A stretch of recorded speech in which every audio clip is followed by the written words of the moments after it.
오늘은 12월 30일 월요 광야 예배로 하나님 앞에 예배를 드립니다. 왜 주저하느냐라는 말씀으로 함께 은혜를 나누겠습니다. 이 본문을 우리가 지난주 목요일 날도 함께 나눴는데요. 조금 길게 갑니다.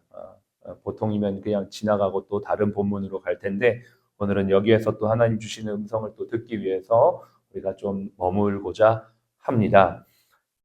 듣지 못한 분들을 위해서 잠깐 간략하게 배경을 설명해 드리면 바울은 지금 로마로 가기 전에 예루살렘에 있습니다. 그의 궁극적인 목적지는 예루살렘이 아니라 땅끝인 로마였습니다. 그러나 하나님은 지금 이곳에서 그에게 어떠한 사명을 맡기셨는데 그것은 자신에게 맡겨진 그 사명에 대한 이야기를 유대인들에게 전함으로 말미암아 복음의 복음됨을 또 예수 그리스도의 주되심을 증거하기 위해 이 자리에 있는 것이죠. 이방인들을 위한 선교의 사도로서 부름을 받았으나 지금 현재 유대인들, 자신의 동족을 향해 복음을 증거하는 이 바울의 마음에는 안타까움과 간절한 마음이 묻어져 있습니다. 다들 아시다시피 어저께 큰 사고가 이 나라 이 민족에 있었습니다. 우리가 물론 세계와 열방과 선교를 위해 기도해야 되지만 지금 이 한국의 여러 가지 상황과 이 작금의 현실은 우리의 마음을 정말 아프게 하고 무겁게 합니다. 그런 마음으로 오늘 우리가 이 민족을 향한 주님의 마음을 함께 좀 생각하고 오늘 내가 부름받은 이 자리에서 어떻게 살아가야 될지 이 말씀을 통해 함께 좀 은혜를 나누고자 해요. 바울은 지금 예루살렘에 들어와서 유대인들에게 붙잡혀 있습니다. 그리고 죽음의 위기를 간신히 모면했죠. 로마의 천부장의 도움으로 말미암아 죽음의 위기 앞에서 간신히 모면한 상황에서 지금 이 위기의 상황을 기회로 바꾸어갑니다. 정말 상황은 어렵지만 복음을 전할 기회, 또 성령이 자신을 통해 행하신 그 일들을 간증할 기회로 삼는 것이죠. 그렇습니다. 하나님의 사람들은 어떠한 위기와 어려움이 와도 그 위기를 기회로 삼을 수 있어야 해요. 그 상황을 위기로만 보는 것이 아니라 오히려 더 복음을 전할 기회로 여겨야 된다는 것입니다.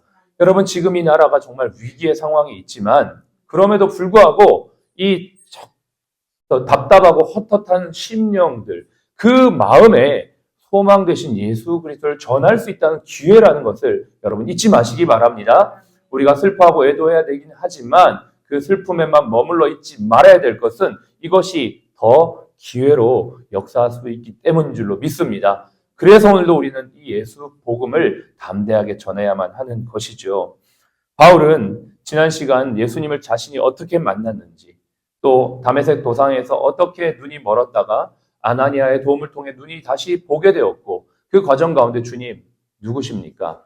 주님 제가 이제 무엇을 해야 됩니까? 라는 인생의 질문 두 가지를 가지고 하나님의 사명을 발견했었습니다. 그리고 14절의 말씀처럼 사도 바울에게 하나님께서 이렇게 말씀하셨어요. 너를 택하여 너로 하여금 하나님의 뜻을 알게 하시고 그것을 보고 듣게 하시고 또 그것을 전하게 하는 사람으로 불렀다. 그 일을 위해 아나니아라고 하는 사람, 스데반이라고 하는 사람, 바나바라고 하는 동력자를 너에게 주셨으니 너도 그런 사람이 되어 또 다른 사람에게 하나님의 뜻을 알게 하고 하나님의 뜻을 보고 듣게 하여 하나님의 증인된 삶을 살게 하는 하나님의 동력자로 이방인의 사도로 살아가라. 내가 그 부르심을 받았습니다라고 바울이 지금 간증하고 있는 것이죠. 이것이 바로 지난 시간까지 우리가 함께 나누었던 말씀입니다. 오늘 15절에 보니까 이렇게 말합니다. 네가 그를 위하여 모든 사람 앞에서 네가 보고 들은 것의 증인이 되리라. 이 증인이라고 하는 단어는 마테테스라고 하는 단어인데요. 순교자, 마르티스라고 하는 단어의 어근, 근간이 됩니다. 증인이란 말은 결국 무엇입니까? 증인이라는 삶에 국한되는 것이 아니라 결국 어쩌면 우리가 죽음에 이르기까지 아니 죽기까지 복음을 전해야 될 사명을 받은 자라는 것입니다. 내가 보고 들은 것, 내가 예수 믿고 그냥 아는 것으로 끝나는 것이 아니라 나를 통해서 이 복음이 땅끝까지 증거되는 일의 사명자로 또 순교적 삶을 사는 자들로 우리가 믿음으로 부름받은 자다라는 것을 지금 바울은 증거하고 있는 것입니다. 여러분 그렇습니다. 우리는 예수를 믿고 끝나는 것이 아니에요. 이 복음으로 말미암아 때로는 고난도 당하고 때로는 순교까지 할 수 있는 그러한 자들이라는 것을 기억하며 신앙생활을 해야 되는 것입니다. 우리가 그냥 안위를 누리고 그냥 호의호식 하기 위해 예수를 믿는다면 그건 잘못 믿은 거예요. 예수를 믿고 승승장구하고 부귀영화를 누리려고 예수를 믿고 내 자녀와 내 가정이 잘 되기 위해 예수 믿었다면 그건 잘못 시작한 거라는 거예요. 우리는 예수 믿은 것은 증인의 삶이요. 또 그것은 때로는 순교회까지 이르는 헌신과 희생까지 요구되어지는 자리라는 걸 기억하며 우리가 나아가야 될 줄로 믿습니다. 지금 그 간증을 하고 있는 것입니다. 그런데 16절에 이제는 왜 주저하느냐? 일어나 주의 이름을 불러 침례를 받고 너의 죄를 씻으라 하더라. 이렇게 얘기합니다. 지금 바울이 주저하고 있는 것이죠. 부름을 받았는데 주저합니다. 왜 주저하는가 봤더니 17절, 18절 그 내용이 나와요. 그 바울은 예수를 믿기 전에 예수 믿는 자들을 핍박하는 과거를 가졌던 사람이에요. 자신의 삶의 모습이 하나님 보시기에 부족하고 떳떳하지 못했다라고 스스로 생각했기 때문에 주저했던 것입니다. 여러분, 우리가 하나님의 부르심을 받을 때 우리 자신을 보면 주저하게 됩니다. 내 모습과 내 상황과 내 형편을 보면 주저하게 됩니다. 내가 이것 때문에 못하고 저것 때문에 바쁘고 이러한 형편이 안 되고 여러 상황과 환경이 다 있습니다. 그러나 그럴 때에도 하나님께서 아나니아를 통해서 왜 주저하느냐라고 말씀하시면서 세 가지를 말씀하십니다. 일어나 주의 이름을 부르고 또 세례를 받고 회개하라. 이것은 크게 세 덩어리로 볼 수가 있습니다. 주저하지 말고 일어나라. 어디를 향해 가야 되겠습니까? 우리는 이 아침에 기상해서 제일 먼저 이곳에 왔어요. 저는 여러분에게 내년 2025년도를 결단하며 증인된 삶을 살기 위해 다시 한번 도전합니다. 여러분, 예배의 첫 시작을, 하루의 첫 시작을 예배로 시작하시기를 바랍니다. 증인되어진 삶을 살고자 한다면 이곳에서 하나님 앞에 먼저 기도하고 은혜 받고 성령 충만 받아야 합니다. 그렇게 하지 않으면 무슨 수로 어떻게 내가 내 힘으로 살아간다는 것입니까? 아무리 우리가 믿음이 좋고 또 신앙생활 오래 했다고 해도 우리는 날마다 하나님의 은혜를 받아야 할 줄로 믿습니다. 주의 이름을 부르는 자리에 나오세요. 우리 모든 병원의 신자들은 하나님의 이름을 부르는 자리에서 예배드리며 성령 받고 지은 죄 회개하고 주님 제가 어제도 연약했습니다. 제가 어제도 주저했습니다. 제가 어제도 이런 환경, 상황, 여건 때문에 주의 일을 전심으로 못했습니다. 용서해 주십시오. 성령 받고 다시 한번 저는 2025년 매일 하나님 앞에 증인으로 살고 싶습니다라고 기도할 때 하나님께서 은혜 주실 줄로 믿습니다. 우리 모든 크리스천들이 다 가능하다면 오셔서 주님 앞에 부름받고 주님을 부르며 나아가기를 간절히 소원합니다. 주저하지 마시기를 바랍니다. 저는 지난주 토요일 홀리 브릿지 네트워크 선교회 창립 멤버로 다녀왔습니다. 제자광성교회 박한수 목사님이 대표로 이 단체를 세우게 되었는데요. 12.7 집회 때 설교하셨던 목사님이시죠. 몇 년 전부터 대한민국의 악법과 혼란이 너무나 심해서 대한민국이 타락하는 것들을 막고자 일선에서 헌신하셨던 목사님이 이제는 자신의 교회뿐만 아니라 이 대한민국에 곳곳에 흩어져 있는 3040 목회자들 그리고 깨어있는 하나님의 사람들 교회뿐만 아니라 정치, 경제, 사회, 문화, 의료, 교육에 이르는 모든 곳에 있는 사람들이 함께 모여서 하나님의 일을 함께 세우는 그러한 선교회를 창립하는 자리에 다녀왔어요. 제가 그 선교회가 창립된다는 소식을 2달 전에 듣고는 주저하지 않고 바로 신청을 했습니다. 그 단체가, 선교회가 지향하는 비전이 6가지인데 너무나 지금 시대와 맞다라는 생각이 들었고 제가 개인적으로 기도하며 갈급해하는 내용들과도 너무나 일치가 되었어요. 목회 현장, 사역의 현장에 있다 보면 참으로 같은 생각과 비전과 동력을 할 수 있는 사람 만나기가 어렵습니다. 제가 속해 있는 교단과 또 지방에 많은 목사님들이 계시지만 죄송해도 같은 비전과 같은 소망을 가지고 있는 목회자를 만나기란 정말 어려워요. 그러다 보니까 각자 흩어져 있는 곳에서 갈급한 마음으로 사역을 하는데 그곳에 가니까 같은 마음, 같은 비전, 같은 소망을 가지고 있는 동력자들이 너무나 많은 것들이 힘이 되었고 그 자리에서 함께 은혜를 나누며 정말 하나님께서 하실 일들을 기대하는 시간이 되었습니다. 저는 그 부분에 있어서 우리 사랑플러스 병원도 분명 일익을 담당할 수 있을 거라고 생각합니다. 우리가 흩어져 있으면 힘이 없어요. 그러나 홀리 브릿지 네트워크 이 단어 하나하나가 너무 이렇게 마음에 드는 거예요. 거룩한 다리, 그리고 네트워크, 하나님의 사람들이 흩어져 있는 게 아니라 함께 힘을 모아서 함께 나아가는 것.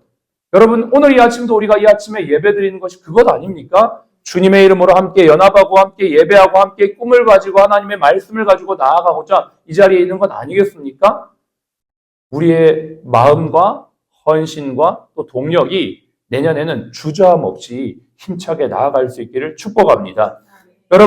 여러분이 가지고 있는 은사와 달란트, 재능이 얼마나 귀합니까? 이것을 묵혀두지 마시고 마음껏 사용하시길 바랍니다. 하나님의 영광을 위해 쓰임받고 주님의 때에 부름받아 하나님 앞에 영광스러운 은혜를 누릴 수 있는 저와 여러분들이 되시기를 바랍니다. 17절, 18절입니다. 후에 내가 예루살렘으로 돌아와 성전에서 기도할 때 황홀한 중에 봄에 주께서 내게 말씀하시되 속히 예루살렘에서 나가라. 그들은 내가 내게 대하여 증언하는 말을 듣지 아니하리라 하시거늘.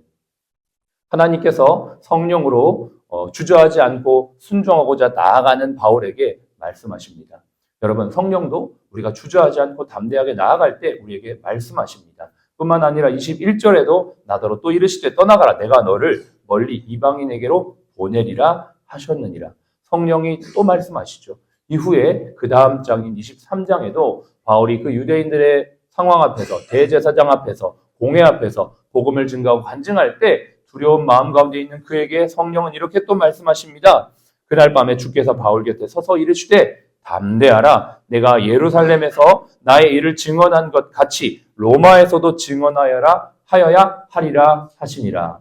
성령이 위기의 순간마다, 어려운 순간마다 주저하는 순간에 순종하며 나아가는 그 바울에게 말씀하셨던 것들을 봅니다. 저와 여러분들이 이 아침에도 주의 음성을 듣고 주님이 말씀하시는 그 말씀에 담대함을 얻어 매일매일을 하나님의 증인으로 살아갈 때 주님께서 영광 받으시고 우리 병원을 통해 또 여러분들을 통해 복음이 땅끝까지 증거되는 귀하고 복된 역사가 일어날 줄로 믿습니다. 2025년도는 주저하지 마십시다. 주님의 이름을 부르고 일어나 기도하며 성령 충만함으로 땅끝까지 복음 증거하는 저와 여러분들 우리 사랑 플러스 병원이 되시기를 주의 이름으로 축복합니다.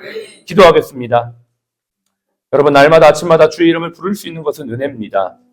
이곳에 와서 회개하고 성령 받고 성령 받은 제자들이 부르신 자리에서 나에게 주신 은사와 재능으로 주님의 일을 감당하는 것 축복입니다.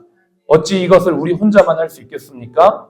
우리는 거룩한 자들로 서로가 네트워크하고 또 예수 믿지 않는 자들의 브릿지가 되어 하나님의 사랑과 복음을 증거해야만 합니다. 2025년도 이 일을 잘 감당할 수 있도록 주여 성령으로 충만하게 하셔서 우리 모두가 주저하지 않고 주의 일을 더욱 힘쓰는 자들이 되게 하여 주시옵소서. 그럴 때 주께서 우리에게 담대하게 하시고 말씀하실 줄로 믿습니다. 그 말씀이면 충분합니다. 우리 이 시간 그 믿음으로 함께 기도하겠습니다. 하나님 아버지 감사를 드립니다. 우리에게 말씀하시는 주의 성령의 말씀하심은 우리를 담대하게 합니다. 주저하지 않게 합니다. 하나님, 우리가 연약하고 부족합니다. 우리는 또 주저하며 또 넘어지며 또 방황하며 우리의 형편과 상황을 돌아봅니다. 내 형편이 이렇고 나의 상황이 이래서 이렇습니다. 하나님 앞에 그런 여러 가지 이야기들을 할 수 있습니다. 그러나 하나님 아버지, 오늘도 성령은 우리에게 말씀하십니다. 왜 주저하느냐? 너는 주의 이름을 부르고 성령을 받고 내가 너와 함께한다. 담대하라. 주님은 말씀하십니다. 오늘도 그 음성을 듣고 나아가는 우리 모든 하나님의 백성들 되기를 원합니다. 사랑 플러스 영혼의 모든 아버지 믿음의 지체들이 되기를 원합니다. 우리가 혼자 있으면 힘이 없습니다. 하나님이 아침에 함께 모여서 기도하며 주의 이름을 부르며 나아갈 때에 주의 성령이 우리와 함께 하시고 충만하게 하시고 각 사람에게 레마의 말씀을 허락하여 주시어서 우리가 무엇을 어떻게 해야 될지 알려주십니다. 우리가 주님 앞에 모든 걸 걸고 주님 앞에 나아가는 2025년도가 되기를 원합니다. 왜 주저하느냐? 왜 주저하느냐? 이 말씀이 우리에게 주시는 하나님의 음성이 되게 하여 주시옵소서. 우리의 상황과 형편과 상황을 아시는 주여, 우리는 부족합니다. 연약합니다. 한계가 있습니다. 그러나 하나님 아버지, 우리의 마음에 주의 복음을 향한 뜨거운 열정이 아버지 뜨겁게 타오르기를 원합니다. 그럴 때 하나님의 말씀이 우리 가운데 들려질 것입니다. 내가 너와 함께한다. 성령이 아버지 우리에게 말씀하신 음성, 바울에게 하셨던 말씀이 우리에게도 동일하게 들려질 줄로 믿습니다. 하나님 아버지, 오늘도 그 말씀에 힘을 얻어 승리하는 이 한 주가 되게 하시고 2024년도 잘 마무리하며 2025년도 더 주님의 일에 힘쓰는 주의 일의 일꾼들 다 될 수 있도록 축복하여 주시옵소서. 감사합니다. 지금은 우리의 생명이요 부활이신 예수 그리스도의 은혜와 아버지 하나님의 극진하신 사랑하심과 성령님의 내주교통 충만 인도하심이 주저하지 아니하고 주의 이름을 부르며 성령 충만함으로 제자되어 주의 복음을 연합하여 이루기 원하는 우리 모든 주의 백성들 머리 위에 사랑 플러스 병원 위에 지금부터 영원토록 함께 하시기를 예수님의 이름으로 축복하며 기도합니다. 아멘.